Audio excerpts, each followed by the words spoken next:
小学时代总有些事儿，长大后回想起来，会觉得当初的自己真是傻得可以。但也有些事儿是长大后连回想都不敢回想的。这个故事属于后者。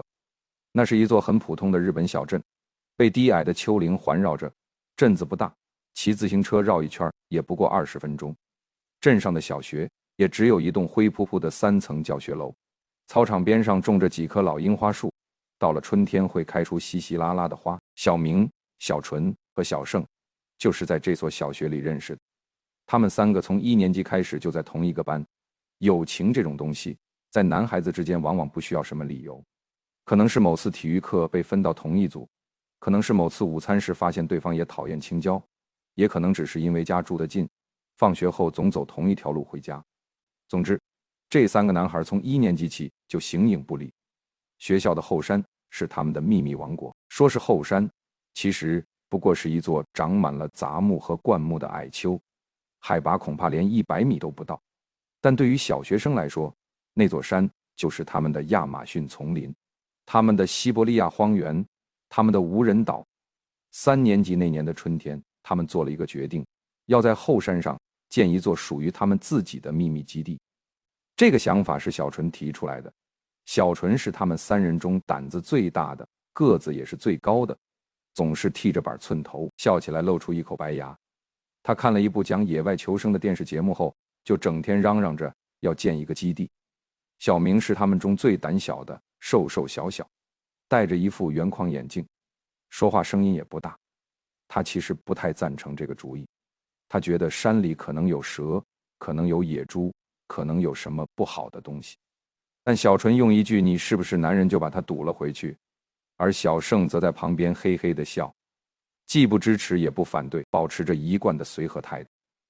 小盛是个胖乎乎的男孩，长相憨厚，性格也憨厚，几乎从来不跟任何人吵架。他的作用就像是3人组里的缓冲带，当小纯过于激进，小明过于退缩的时候，他总能恰到好处地让两边都下得来台。秘密基地的选址花了2周时间，他们在后山上上下下跑了无数趟，终于在靠近山腰的一小片平地上找到了理想的位置。那地方被几棵大树环抱着，地面相对平整，旁边还有一条小溪，夏天能听到潺潺的水声。建造过程比他们想象的要艰难得多。3个小学生既没有工具也没有经验，全靠从家里偷偷带出来的东西，一把生锈的铁锤，一盒不够用的钉子，还有从建筑工地捡来的废木板和旧防水布。他们花了整整1个春天和半个夏天，才勉强搭出了一个小木屋。说是木屋，其实更像一个窝棚，用几根粗树枝搭出骨架，外面钉上木板和防水布，地面上铺了一层从家里拿来的旧报纸和硬纸板。木屋的内部空间大概只有4-5个平方米，3个男孩挤在里面刚刚好，再多1个人就转不开身了。但对他们来说，这就是全世界最好的地方。木屋里没有大人的唠叨，没有老师的说教，没有作业和考试。他们可以在这里做任何想做的事，吃零食，看漫画，聊学校里哪个女生最漂亮，聊哪个老师最讨厌。他们把从家里带来的旧毯子铺在地上当坐垫，用纸箱子做了一个储物柜，还捡了一根粗树枝在门口做了个门。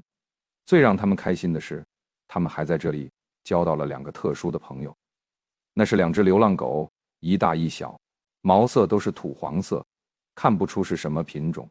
大的那只比较壮实，小的那只略显瘦弱，但2只狗都很温顺，看到人就摇尾巴。他们给大狗取名乐乐，小狗取名摸摸，因为摸它的时候它会舒服的直哼哼。2只狗似乎把后山当成了自己的地盘，每天都会在附近转悠。自从认识这3个男孩之后，他们也变得粘人起来。每次小明他们上山，2只狗都会远远地跑过来迎接，摇着尾巴绕在他们脚边打转。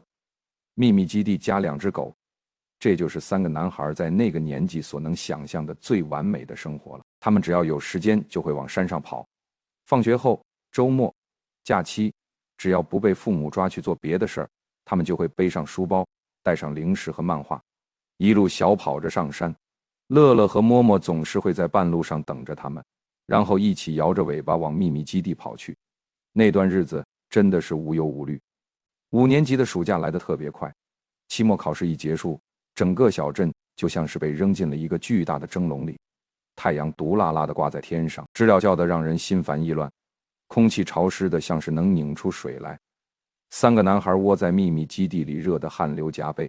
小木屋的防水布顶棚被太阳晒得滚烫，里面又闷又热，但谁都不愿意回家。回家了就要被父母使唤，就要写暑假作业，就要忍受那些无聊透顶的补习班。要是能在这里过夜就好了。小纯突然说了一句。小明正在翻一本漫画，听到这话抬起头来，过夜？对啊，小纯的眼睛亮了起来。反正暑假嘛，跟家里说去同学家过夜不就行了？我们3个都这么说，家长肯定不会怀疑。小盛在旁边若有所思地点了点头。好像可以。小明本能地想反对，他的脑海里瞬间浮现出一堆问题。山里晚上会不会有蛇？会不会有野猪？会不会有坏人？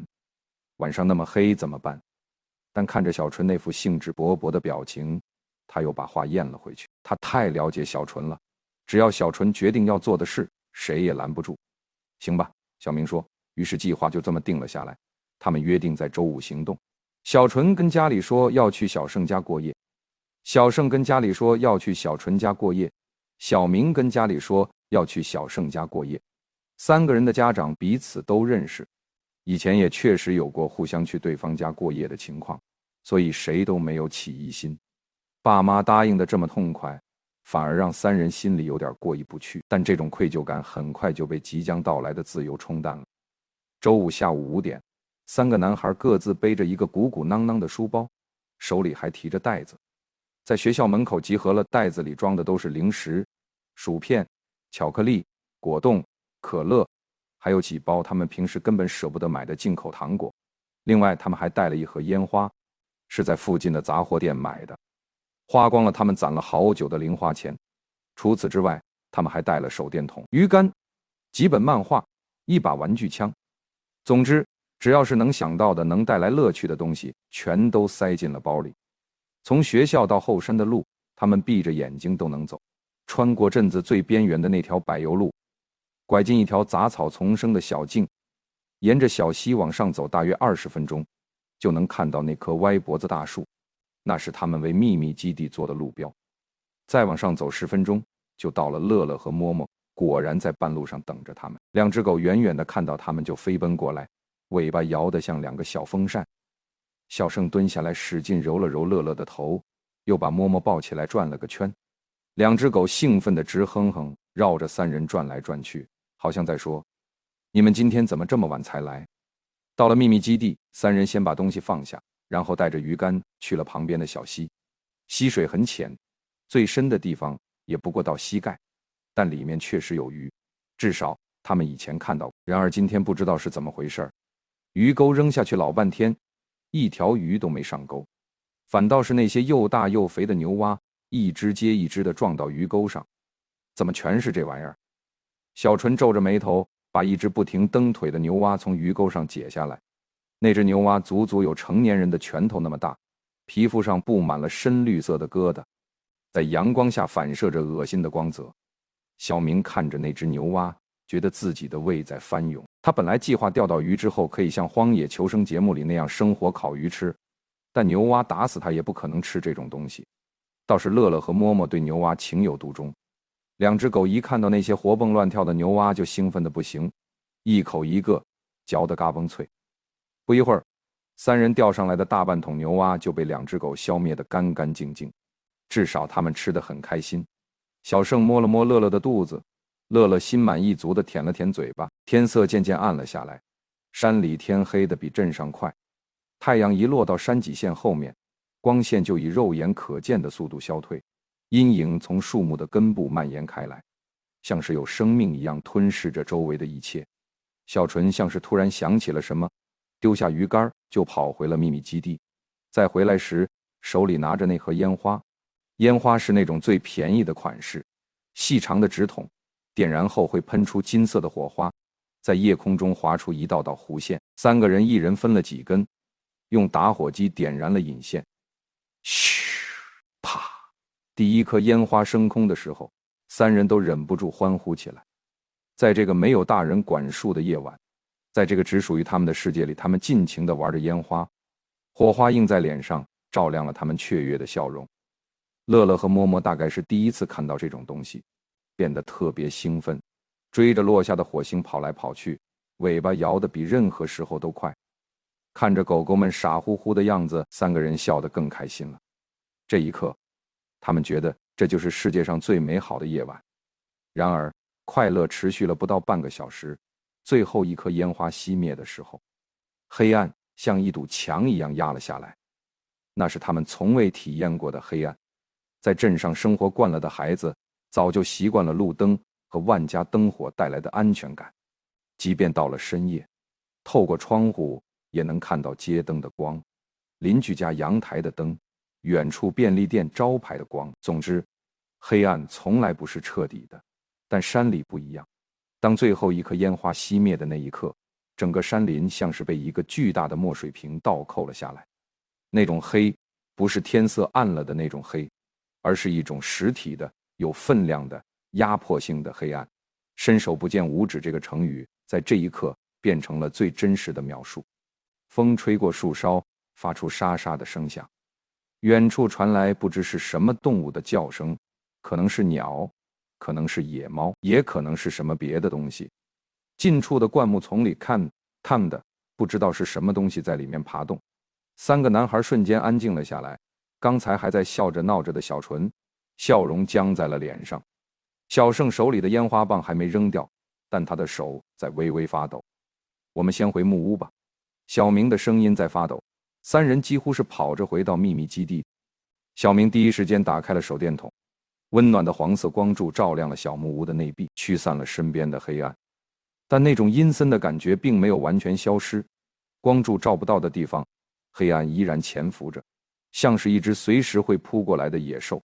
木屋里又闷又热，防水布的顶棚把白天的热气全都封在了里面，再加上三个男孩挤在一起，温度高得让人喘不过气来。蚊子在他们耳边嗡嗡作响，时不时就在脸上、胳膊上、腿上留下一个痒得钻心的包。为了驱散恐惧，小纯开始找话题聊天。喂，你们觉得班上哪个女生最好看？我觉得由美子还不错。小盛说，由美子眼睛那么小，我觉得美香更好看。美香胖乎乎的，你喜欢胖的啊？你才喜欢胖的。小明听着两人有一搭没一搭的聊天，但他一句话也没听进去。他所有的注意力都集中在木屋外面，那些引的声音，那些风穿过树枝的声音，那些他不知道是什么的声响，每一个都让他的心跳加快1分。时间变得异常漫长。平时在学校上课45分钟一节课，他总觉得像过了1个世纪，但在秘密基地里玩的时候，几个小时一眨眼就过去了。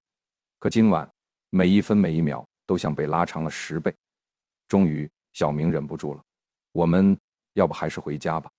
按照小纯平时的性格，听到小明说这种话肯定会嘲笑他胆小，但这一次小纯只是沉默了几秒钟，然后说好主意。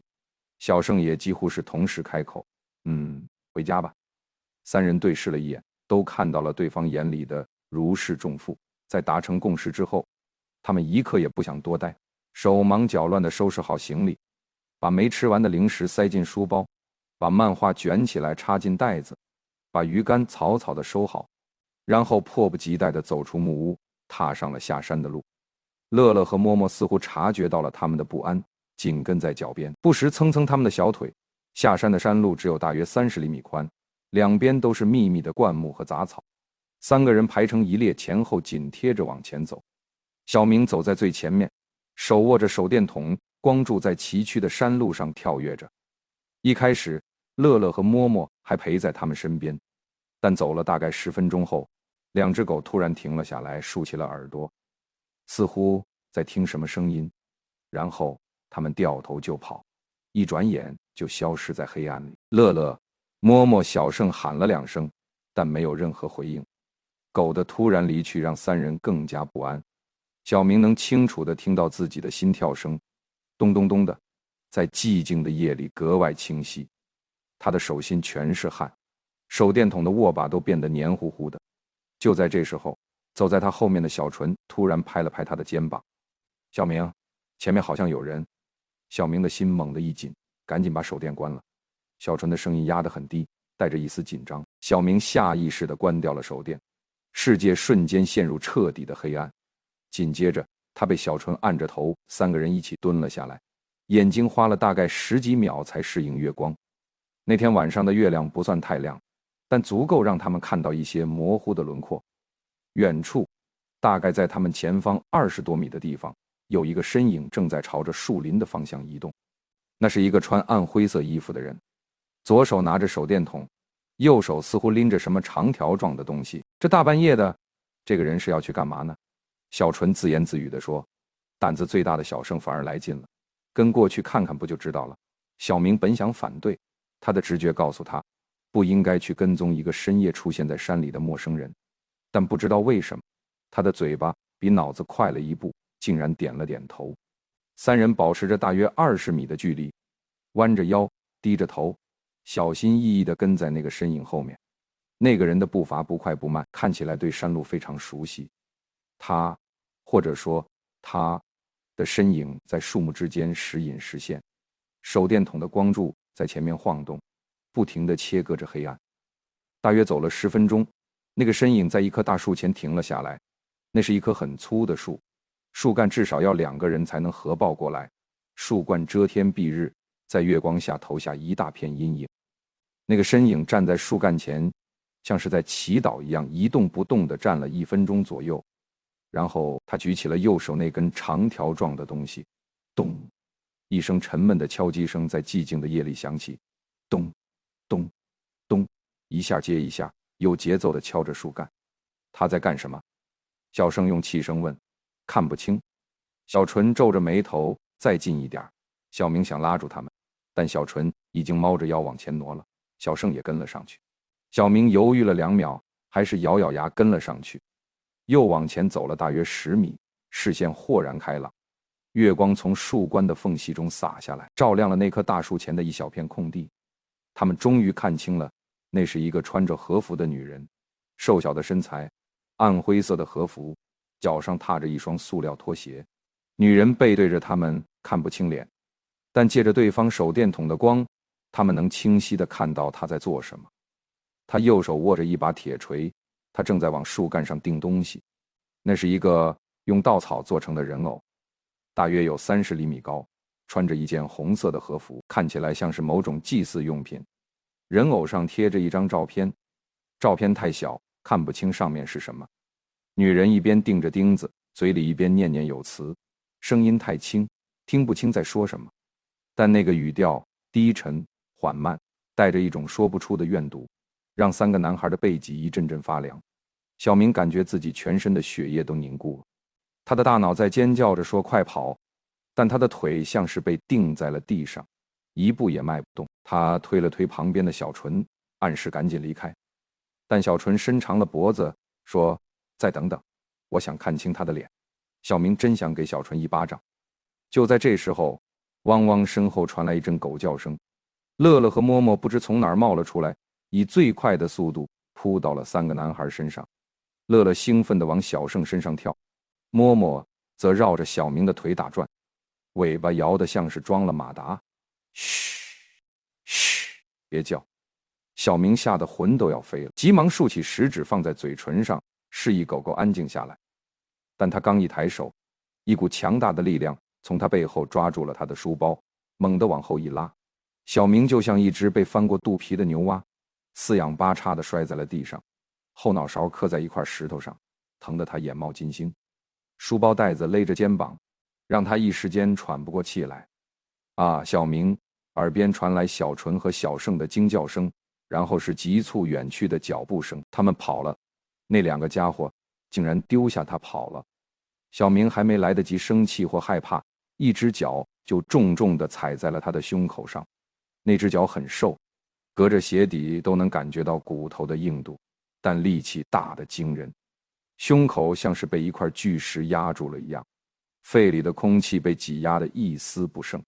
然后，一张脸出现在了他的视线里，那是一张他这辈子都不可能忘记的脸，皮肤紧紧地贴着骨头，颧骨高高凸起，眼窝深陷，两只眼睛像疯狗一样瞪得滚圆，眼白上布满了血丝，头发蓬松杂乱，像是很久没有梳洗过，一缕一缕的粘在额头上和脸颊上，嘴唇干裂，露出了里面不整齐的牙齿，黄的、黑的、缺的，排列的毫无章法，像是被虫蛀过的玉米臭小鬼，竟敢打断我的仪式。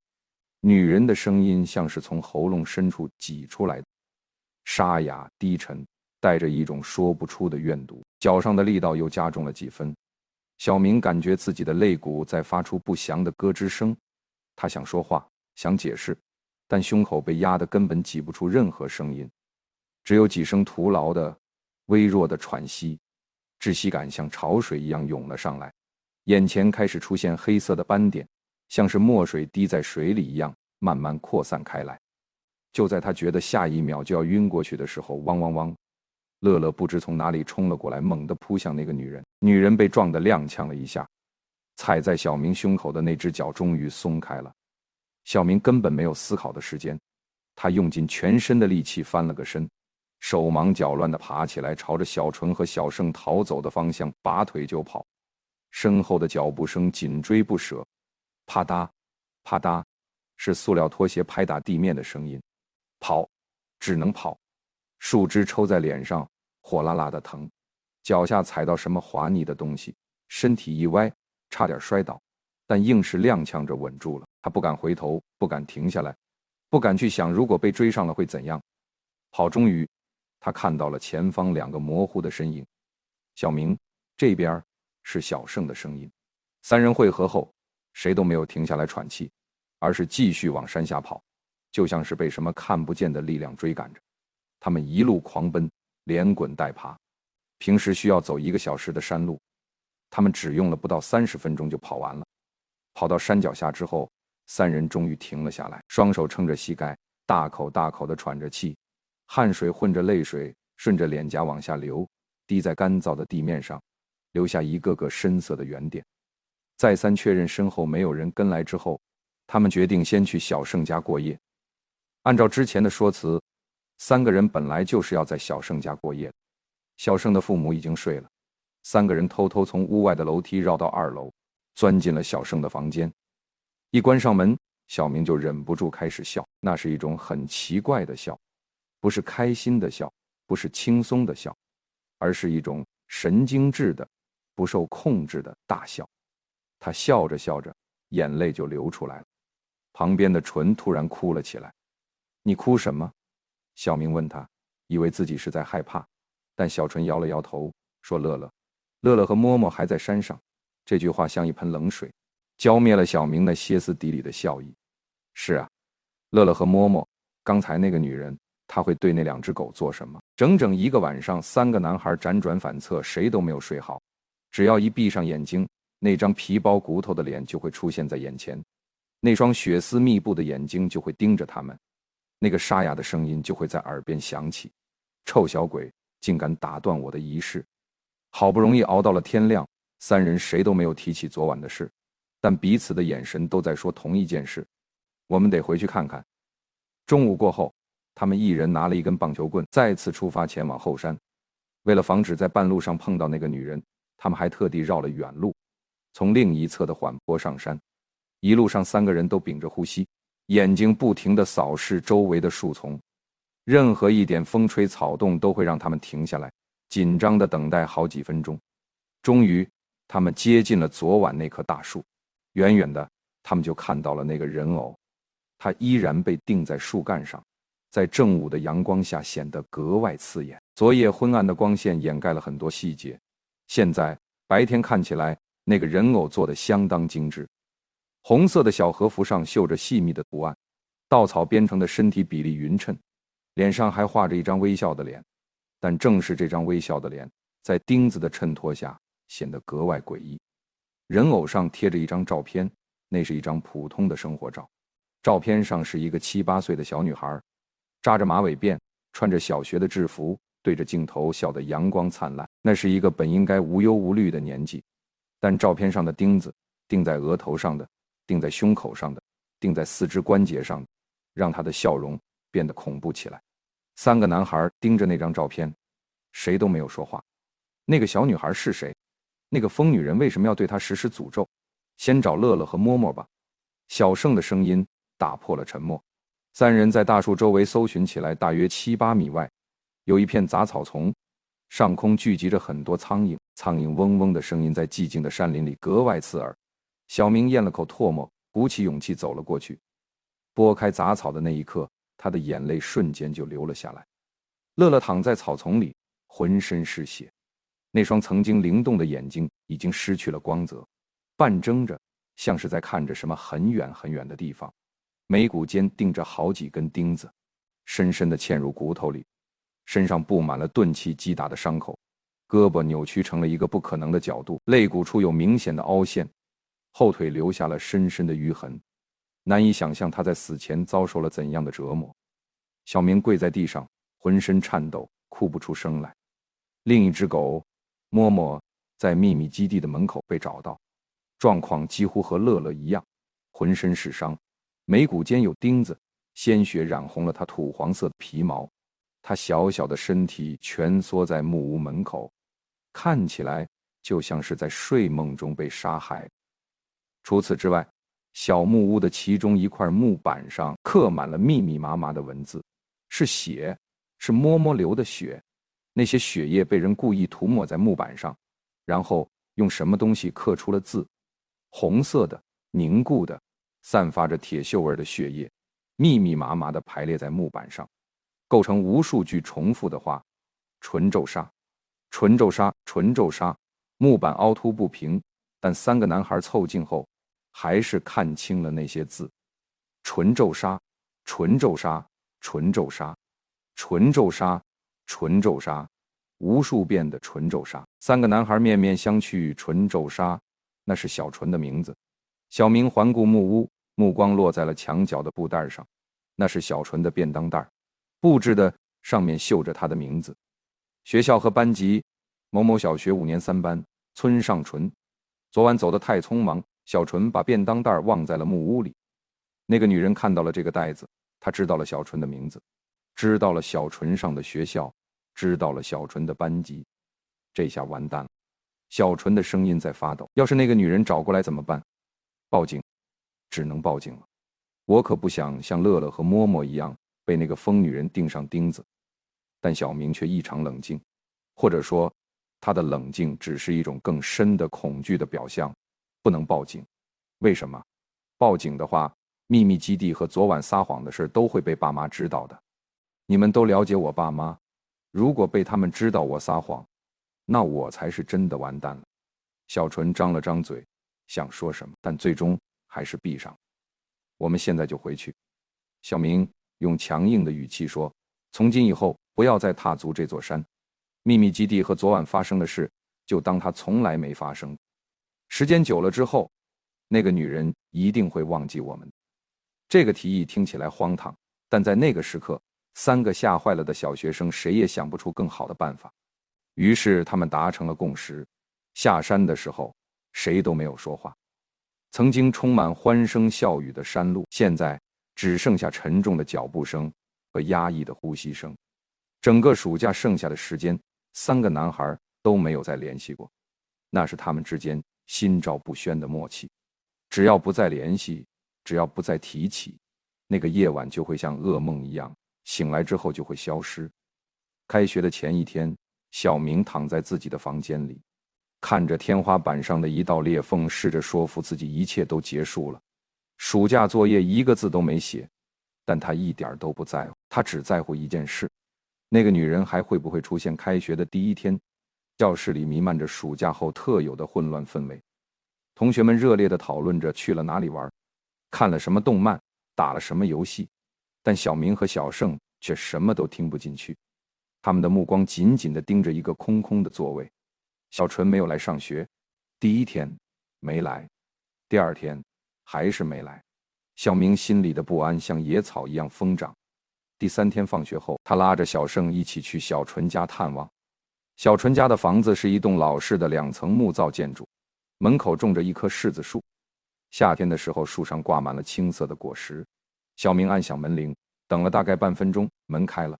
来开门的是小纯的妈妈，那是一个总是带着温柔笑容的女人。每次看到小明和小盛，都会热情地招呼他们进来喝茶吃点心。但今天，她的眉头紧锁着，看起来心事重重。啊，小明和小盛啊，谢谢你们来看小纯。阿姨，纯她怎么了？为什么不来上学？她身体不太舒服，在2楼休息呢。你们上去看看吧。两人道了谢，走上吱呀作响的木质楼梯，来到2楼小纯的房间门口。门开了，小纯正翘着腿躺在床上看漫画，旁边放着一包打开的薯片和一罐可乐。看到2个小伙伴进来，他先是露出了笑容，那种熟悉的爽朗的笑容，但只持续了几秒钟，他的表情就阴郁了下来。他下床关了门，然后当着2人的面脱光了身上的衣服，只剩一条内裤。小明和小盛都愣住了，然后他们看到了小纯的身上，从胸口到肚子，从胳膊到后背，密密麻麻地布满了红色的斑点。那些斑点有大有小，有疏有密，不规则地分布在他的皮肤上，看起来就像是那晚木屋里的木板，那些被血液涂红、刻满名字的木板。医生说是荨麻疹。小纯的声音低沉而沮丧，但我不信，我觉得这一定是诅咒。你们看，他指着胸口最密集的一处，这一块是不是很像女人的脸？还露出了诡异的笑容。小盛皱着眉看了看，就是疹子而已吧，这个世界上哪有什么诅咒，你别多想了。但小明没有说话，他盯着小纯身上的红斑，想起了那块木板上的血渍，想起了那张钉在稻草人偶上的照片，想起了那双从门缝里盯着他的疯狗般的眼睛。你们当然不担心。纯突然激动起来，被诅咒的又不是你们。房间里安静下来，气氛变得尴尬。小明和小盛又待了一会儿，说了几句不痛不痒的安慰话，然后就告别离开了。小纯也没有挽留他们。回家的路上，小明试探着问小盛：“你说这世上真的没有诅咒吗？”小盛沉默了很久，希望没有吧。他的回答已经没有了在小纯房间里时的笃定。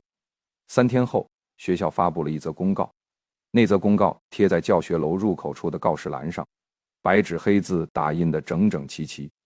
小明本来只是匆匆扫了一眼，但看到内容后，他的血液像是凝固了一样。公告上说，最近学校附近的路上出现了一个行为怪异的女人，她会死盯着路过的学生看，盯着他们的脸，盯着他们制服上的名牌。女人的特征是身材瘦小，蓬头垢面，穿着一双破旧的塑料拖鞋，身上披着一件过膝盖的暗灰色风衣。公告提醒学生们，如果遇到这个女人，一定要多加小心，不要靠近，不要招惹。小明站在公告栏前，感觉自己像被一盆冰水从头浇到了脚。是她，一定是那天晚上的那个女人。更要命的是，小明是唯一被他看清了正脸的人。小纯和小盛当时跑得快，那个疯女人只抓住了小明，她看到小明的脸了。当天放学后，小明几乎是哭着求小盛送他回家。我家和你家完全在相反的方向啊。小盛有点犹豫，求你了，我真的好怕。小盛看着小明那副快要崩溃的样子，最终还是点了点头。于是接下来的1个星期，2个男孩每天放学后都一起走，先去小明家，然后再绕一大圈回到小盛家。那个恐怖的女人一直没有出现，学校里的议论也渐渐平息了下来。他们又去探望了一次小纯，但小纯拒绝跟他们见面，只隔着门说了句我没事，你们回去吧。后来还是从小纯妈妈口中得知的，小纯身上的荨麻疹已经好了，但她就是觉得